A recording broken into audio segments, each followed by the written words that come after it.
തുരങ്കപാതയ്ക്ക് വേണ്ടി പാറ തുരക്കാൻ വലിയൊരു പ്രദേശം മുഴുവൻ തുരന്നിട്ടിരിക്കുകയായിരുന്നു. 300 മീറ്റർ നീളം, 60 മീറ്റർ വീതി, 30 മീറ്റർ ഉയരം. ആലോചിച്ചു നോക്കൂ, ഒരു വലിയ മലയുടെ പകുതി ഭാഗത്തെ മണ്ണ് പൂർണ്ണമായി മാറ്റിവെച്ചിരിക്കുന്നു. കനത്ത മഴ പെയ്തപ്പോൾ ഈ മണ്ണിലേക്ക് വെള്ളമിറങ്ങി. ഇത് പ്രകൃതിയുടെ താണ്ഡവമല്ല, ഇതൊരു പ്രകൃതി ദുരന്തമേ അല്ല. മേപ്പാടിയിൽ നമ്മൾ കണ്ടത് പച്ചയായ മനുഷ്യനിർമ്മിത ദുരന്തമാണ്. ആളപായമുണ്ടായി, ഒരുപാട് പേർക്ക് പരിക്കേറ്റു. കിരൺകുമാറും ദിലീപും സൂരജ് യാദവും അടക്കം 6 തൊഴിലാളികൾ ഇപ്പോൾ വിംസ് ആശുപത്രിയിലാണ്. അവർ ജീവനോടെ തിരിച്ചു വന്നത് ഭാഗ്യം കൊണ്ട് മാത്രമാണ്. വയനാട്ടിൽ നിന്നും കോഴിക്കോട്ടു നിന്നും NDRF സംഘങ്ങൾ ഓടിയെത്തി. മണ്ണിനടിയിൽ ഇനിയും മനുഷ്യർ ബാക്കിയുണ്ടോ എന്ന് അവർ പരതുകയാണ്. മേപ്പാടി പഞ്ചായത്തിലെ കള്ളാടിയിൽ കണ്ണു തുറന്നു നോക്കിയാൽ കാണാം വികസനത്തിന്റെ പേരിൽ നമ്മൾ കാട്ടിക്കൂട്ടിയ ക്രൂരതകൾ. എന്താണ് യഥാർത്ഥത്തിൽ അവിടെ സംഭവിച്ചത്? തുരങ്കപാതയ്ക്ക് വേണ്ടി പാറ തുരക്കാൻ വലിയൊരു പ്രദേശം മുഴുവൻ തുരന്നിട്ടിരിക്കുകയായിരുന്നു. 300 മീറ്റർ നീളം, 60 മീറ്റർ വീതി, 30 മീറ്റർ ഉയരം. ആലോചിച്ചു നോക്കൂ, ഒരു വലിയ മലയുടെ പകുതി ഭാഗത്തെ മണ്ണ് പൂർണ്ണമായി മാറ്റിവെച്ചിരിക്കുന്നു. കനത്ത മഴ പെയ്തപ്പോൾ ഈ മണ്ണിലേക്ക് വെള്ളമിറങ്ങി. മണ്ണ് കുതിർന്നു, കുത്തൊഴുക്കുണ്ടായി. മണ്ണിടിച്ചിൽ തടയാൻ അവർ ചെയ്ത സോയിൽ നെയിലിംഗ് കോൺക്രീറ്റ് മിശ്രിതം പോലും ഈ ഒഴുക്കിൽ തകർന്ന് തരിപ്പണമായി.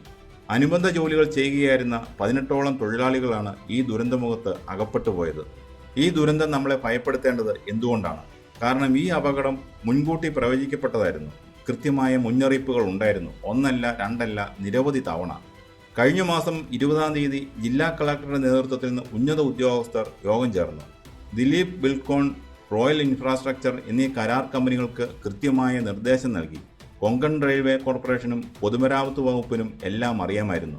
വീണ്ടും ജൂലൈ 1-ന് മന്ത്രി ടി സിദ്ദിഖിന്റെ നേതൃത്വത്തിൽ രണ്ടാമതൊരു യോഗം കൂടി നടന്നു. നിർദ്ദേശം ലളിതമായിരുന്നു: മഴ ശക്തമായാൽ പണി നിർത്തണം. കേന്ദ്ര സംസ്ഥാന പാരിസ്ഥിതിക ഉദ്യോഗസ്ഥർ ദിവസങ്ങൾക്ക് മുമ്പ് ഈ സ്ഥലം നേരിട്ട് സന്ദർശിച്ചതാണ്. അപകട സാധ്യത അവർ റിപ്പോർട്ട് ചെയ്തതുമാണ്. ശാസ്ത്രീയമല്ലാത്ത രീതിയിൽ മല പോലെ കൂട്ടിയിട്ടിരിക്കുന്ന മണ്ണ് അടിയന്തരമായി മാറ്റണമെന്ന് മന്ത്രി ടി സിദ്ദിഖ് നേരിട്ട് ആവശ്യപ്പെട്ടിരുന്നു. പക്ഷേ എന്താണ് സംഭവിച്ചത്? എല്ലാവരും മുന്നറിയിപ്പുകൾ മാത്രം നൽകി. ഉത്തരവുകൾ ഫയലുകളിൽ ഒതുങ്ങി.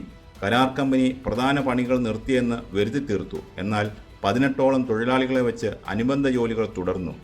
ലാഭക്കൊതിക്ക് മുന്നിൽ മനുഷ്യജീവനുകൾക്ക് അവർ പുല്ലുവിലയാണ് നൽകിയത്. ഇവിടെയാണ് നമ്മൾ ഗൗരവമായി ചിന്തിക്കേണ്ടത്. കമ്പനി നിർദ്ദേശങ്ങൾ അവഗണിച്ചു, അത് ശരിയാണ്. എന്നാൽ നമ്മുടെ സംവിധാനങ്ങൾ എന്ത് ചെയ്യുകയായിരുന്നു? നിയമം നടപ്പാക്കേണ്ട ഉദ്യോഗസ്ഥർ എന്തുകൊണ്ട് കാഴ്ചക്കാരായി നിന്നു? ദുരന്തം സംഭവിക്കുന്നതുവരെ അവർ എന്തിനാണ് കാത്തിരുന്നത്? ഇപ്പോൾ റവന്യൂ മന്ത്രി KP അനിൽകുമാർ പറയുന്നു തുരങ്കപാത പ്രവൃത്തി തൽക്കാലം നിർത്തിവെക്കാൻ ആവശ്യപ്പെട്ടിട്ടുണ്ടെന്ന്. മന്ത്രി ടി സിദ്ദിഖ് പറയുന്നു ഇത് മനുഷ്യനിർമ്മിത ദുരന്തമാണെന്ന്, കുറ്റക്കാർക്കെതിരെ നടപടിയെടുക്കുമെന്ന്. കേൾക്കാൻ നല്ല സുഖമുള്ള വാക്കുകൾ. പക്ഷേ ബഹുമാനപ്പെട്ട മന്ത്രിമാരോടും ഉദ്യോഗസ്ഥരോടും ജനങ്ങൾക്ക് ചോദിക്കാനുള്ളത് ഒറ്റ ചോദ്യമാണ്: അപകടം നടക്കുന്നതിന് മുമ്പ് നിങ്ങൾ എവിടെയായിരുന്നു? മഴ ശക്തമായാൽ പ്രദേശത്തെ കുടുംബങ്ങളെ മാറ്റിപ്പാർപ്പിക്കണമെന്ന് യോഗത്തിൽ തീരുമാനിച്ചിരുന്നു. പക്ഷേ ഒരു കുടുംബത്തെ പോലും മാറ്റിപ്പാർപ്പിച്ചില്ല. അതിലും വലിയ തമാശ എന്തെന്നാൽ അപകടം നടന്നു കഴിഞ്ഞാണ് അധികാരികൾ ആ പ്രദേശത്ത് റെഡ് അലേർട്ട് പ്രഖ്യാപിക്കുന്നത്. മുന്നറിയിപ്പ് നൽകിയ കളക്ടർക്ക് എന്തുകൊണ്ട് നേരിട്ട് നടപടിയെടുക്കാൻ കഴിഞ്ഞില്ല? പണി നിർത്തിവെക്കാൻ കമ്പനിക്ക് രേഖാമൂലം ഉത്തരവ് നൽകാമായിരുന്നില്ലേ? നിർദ്ദേശം ലംഘിച്ച് പണി തുടർന്ന കമ്പനിക്കെതിരെ നിയമ നടപടി സ്വീകരിക്കാൻ ആരാണ് തടസ്സം നിന്നത്?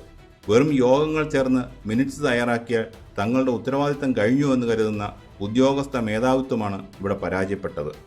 ഒരു നിമിഷം ആലോചിച്ച് നോക്കൂ. നിർദ്ദേശങ്ങൾ അവഗണിച്ച കമ്പനിക്കെതിരെ ആദ്യ യോഗത്തിന് ശേഷം തന്നെ കളക്ടർ കർശനമായ സ്റ്റോപ്പ് മെമ്മോ നൽകിയിരുന്നെങ്കിൽ, മഴ ശക്തമായ ആ ദിവസം രാവിലെ തന്നെ അവിടെയുണ്ടായിരുന്ന 18 തൊഴിലാളികളെയും അധികാരികൾ ഇടപെട്ട് നിർബന്ധപൂർവ്വം മാറ്റിപ്പാർപ്പിച്ചിരുന്നെങ്കിൽ, ശാസ്ത്രീയമല്ലാത്ത രീതിയിൽ കൂട്ടിയിട്ടിരുന്ന ആ മൺകൂനകൾ ഉദ്യോഗസ്ഥർ ഇടപെട്ട് നേരത്തെ തന്നെ നീക്കം ചെയ്യിച്ചിരുന്നെങ്കിൽ, എങ്കിൽ നമ്മൾ ഈ ദുരന്ത വാർത്ത ഇന്ന് കാണേണ്ടി വരില്ലായിരുന്നു.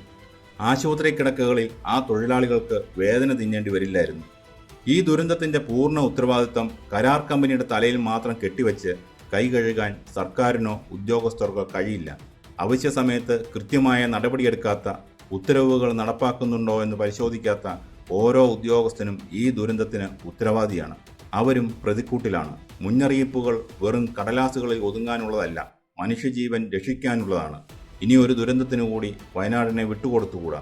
കുറ്റക്കാർ കമ്പനിയായാലും ഉദ്യോഗസ്ഥരായാലും അവർക്കെതിരെ മാതൃകാപരമായ നടപടി ഉണ്ടായേ തീരൂ.